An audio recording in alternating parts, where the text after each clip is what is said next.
Oi gente, aqui é Patrícia Deluna do canal Histórias Secretas. A gente estava esperando chegar março para começar nossas gravações em estúdio, lançar um monte de séries. Eu já estava me sentindo assim, Patflix, e aí foi tudo cancelado pelo apocalipse. Tô brincando, gente, porque como esse é um canal de histórias secretas, vocês podem achar que eu tô falando realmente do apocalipse, mas eu tô falando dessa quarentena, né, que botou todo mundo aí de castigo, no cantinho para pensar, em casa, né.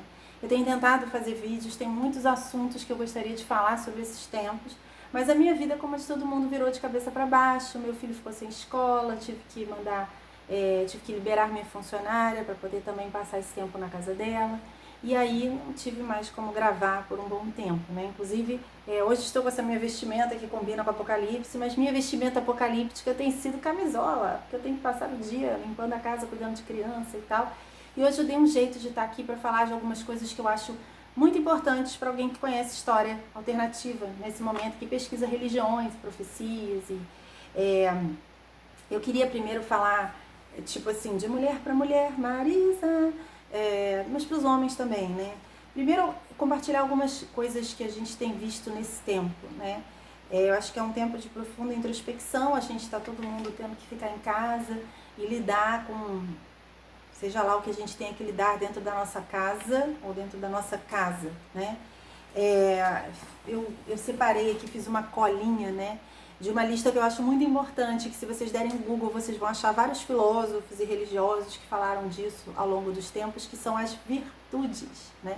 As virtudes são muito importantes nesse tempo que a gente está tendo que conviver tão grudado com familiares ou com nós mesmos, né? E essas virtudes, elas são a caridade, a fé, a esperança, a paciência, a benevolência, que significa bondade, a temperança, que é aquela virtude super importante para você não engordar 10 quilos até acabar a quarentena, fazer as coisas comedidamente, né? A humildade, que eu não tenho visto muito, numa coisa que eu vou comentar aí, que são os tipos de textos que eu tenho recebido, com interpretações assim de como algumas pessoas são melhores do que as outras e vão sobreviver melhor, vão ser escolhidas, né? A diligência, a prudência. Prudência significa muitas vezes saber escolher bem, né? Saber escolher com calma, com análise, avaliar. Justiça e fortaleza. Fortaleza é a força, por exemplo, para não ter preguiça, né? Fortaleza não é só para preguiça não, tá, gente? Fortaleza é a força, a energia que a gente precisa para dar conta das coisas, né? E eu acho que a gente está chegando há muito tempo, eu acho isso, quando eu escrevi Saga de Bravos, que eu estou tentando botar até de graça na Amazon, mas eu tenho uma dificuldade de mexer ali na Amazon. Se alguém puder me ajudar, põe aí nos comentários. Essa ficção que eu escrevi, que eu fiz uma grande pesquisa sobre esse círculo de histórias que começa com Jesus Cristo e como isso vai influenciando o círculo arturiano e todas as outras histórias da humanidade, né? Povos e histórias, os cátaros, os celtas, como toda essa história vai se entrelaçando, entremeando a história da humanidade. E eu acho que o Apocalipse fala de revelação, mas o Apocalipse também fala de um grande círculo de histórias que se fecha. Antes do círculo arturiano existia o círculo de Ulster, né? Existiam outros heróis, outra mentalidade, outro tipo de cultura, né? Outras lideranças espirituais. E esse círculo de Ulster, que existe ainda registros na literatura, acabou e deu lugar ao círculo arturiano. Eu acho que a gente se aproxima de um grande final de ciclo, né? Onde a gente vai poder começar um novo tempo. E existem muitas profecias sobre esse tempo, mas nada prepara a gente para a realidade. E eu não estou falando isso para ninguém ter medo. Não estou falando tipo assim, vai acabar o apocalipse, vai acontecer, todo mundo vai morrer, nada disso. Eu não acredito que seja nada disso, mas enfim, eu posso estar errada. Eu acho que a gente tem que se preparar realmente para um fechamento, para um grande final de ciclo, para um começo de um novo ciclo, né? E eu acho que o medo atrapalha muito, né? Eu lembro do Papa João Paulo II, que num encontro com a juventude, ele falou assim: se eu só pudesse dar uma mensagem de tudo que eu aprendi na minha vida, tudo que eu vi, tudo que eu vivi, se eu pudesse dar uma única mensagem, seria: não tenham medo, né? Eu acho que essas histórias e essas mensagens que põem as pessoas com medo, o medo abaixa, como psicóloga, né? Eu vou falar para vocês, o medo abaixa a imunidade, né? O medo abre a porta para coisas muito ruins no nosso inconsciente, e o consciente tem um poder muito grande de construir a nossa realidade. Então se afastem das mensagens que geram medo, né? Procurem as mensagens que geram as virtudes, que geram esperança, que geram caridade, que geram fé, que geram fortaleza, né? E eu acho que uma coisa muito importante é como viver o nosso tempo, né? Que esses grandes cataclismas e crises e epidemias e guerras, eles definem muito a história daquele tempo, a história daquelas pessoas.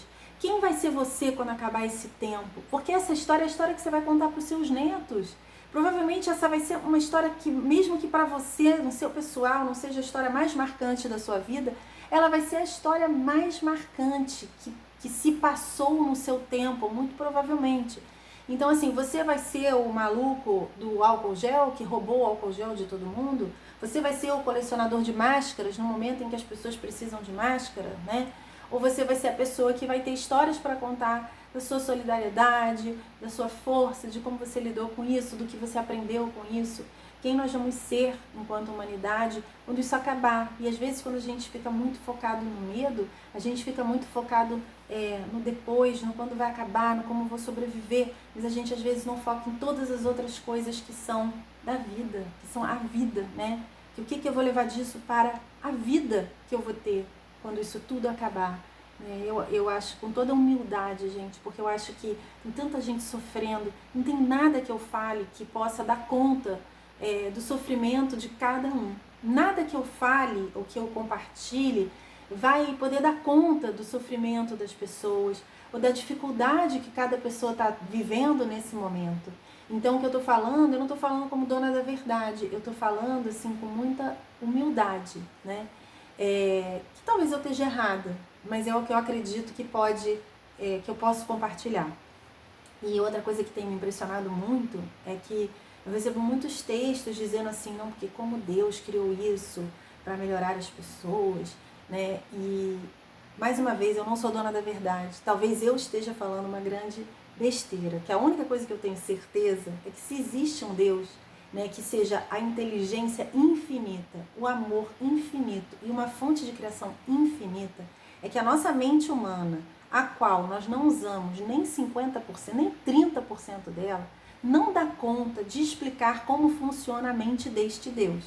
Então me assusta muito quando as pessoas começam a dizer que elas acreditam num Deus que cria uma coisa terrível para que elas sejam melhores. É aquele Deus lá do Velho Testamento, sabe? E as pessoas que passam isso, às vezes nem acreditam em Deus, nem leem o Velho Testamento, mas elas acreditam nesse Deus punitivo. Então eu vou compartilhar o que eu acredito, sabendo que eu talvez esteja errada, tá? Eu não sou dona da verdade, mas eu acho que a luz e o amor só criam luz e amor. Só criam aprendizados através da luz e do amor. Ah, mas quando a gente faz uma coisa errada e não consegue aprender, é você mesmo criando trevas para a sua vida.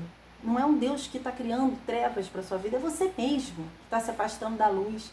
É a humanidade mesmo que se afasta da luz e cria essas trevas. E o que esse Deus que é inteligência infinita, amor infinito e luz infinita pode fazer é te ajudar a passar pelas trevas criadas por você mesmo, ou pela humanidade, ou por quem quer que seja, né? E quando a gente fala disso, a gente fala de um assunto muito interessante que eu vou me esforçar muito, muito, muito para conseguir nesse tempo louco gravar, que é mitos da criação. Porque nos mitos da criação, e nisso é legal a gente falar da Terra plana também, que também é um mito da criação, assim como Éden é um mito da criação. Aí você vai dizer, não, mas isso é porque você não acredita. Não, é porque quando você tem uma história da criação, ela não tem como ser provada, essa história se chama um mito, né? Então, quando a gente fala de mitos da criação, o mais importante não é se aconteceu ou se não aconteceu. É o que o Kaufmann, que é um grande estudioso de teologia e de religiões, fala, que é você entender que imagem de Deus você tira daquele mito. Como o homem se relaciona com Deus, como Deus se relaciona com a terra e como Deus se relaciona com o homem. E o Enimelush, que é o mito da criação da Babilônia, de todos aqueles povos ali que foram influenciados pela Babilônia, o mito da criação da Bíblia, o mito da criação da Terra plana, todos esses mitos, eles falam de uma imagem de como você se relaciona com Deus, como você se relaciona com a natureza, como você se relaciona com você mesmo, como Deus se relaciona com você. Então, quando a gente fala de um Deus punitivo, isso é um mito da criação. A gente acredita que Deus se relaciona com a gente assim, né? E isso é tão profundo que às vezes você vê pessoas que nem acreditam em Deus, mas elas têm uma imagem de como o mistério infinito, sagrado, se relaciona com elas, né? Então, para terminar, gente, eu queria falar de algumas profecias, para a gente se divertir um pouco, né? Ou não, né? Mas que eu tenho uma profecia que eu acho muito interessante, que é a profecia dos São Malaquias, dos 112 papas. Antes de mais nada, eu quero dizer que essa profecia é muito criticada e que muita gente não acredita nela, e que ela foi publicada em 1595 e que a Idade Média tinha uma questão de direito autoral muito séria, que as pessoas, às vezes, elas inventavam que escreviam alguma coisa e botavam o nome de uma pessoa famosa, porque assim aquele texto ficava famoso. Porque diferente de hoje, na Idade Média, o mais importante não era que eu, Patrícia, fosse famosa, mas que o meu texto fosse lido, que a minha mensagem chegasse às pessoas. Então era muito comum a pessoa, de repente, escrevia um texto e assinava com o nome de um santo para que aquilo fosse conhecido. Então, as pessoas têm dúvidas se essa profecia é real ou não. São Malaquias escreveu 112 frases sobre 112 papas, sendo que o último papa que viria Roma a ser destruída seria o número 112. O número 112 vem a ser o papa atual. Se a lista é real ou não, não sei, ninguém sabe. Mas esse é o papa número 112. Então, até 1595, que é quando a lista é publicada, as frases são muito fidedignas, elas representam muito bem aqueles papas. Depois de 1595, elas são muito metafóricas, né? Algumas, para mim, que li a lista toda, realmente parecem aqueles papas. Outras são muito assim, forçação, mas muitas parecem. Muitas representaram bem, na minha opinião, os papas, mas de forma muito ampla. E outras, um pouquinho forçação.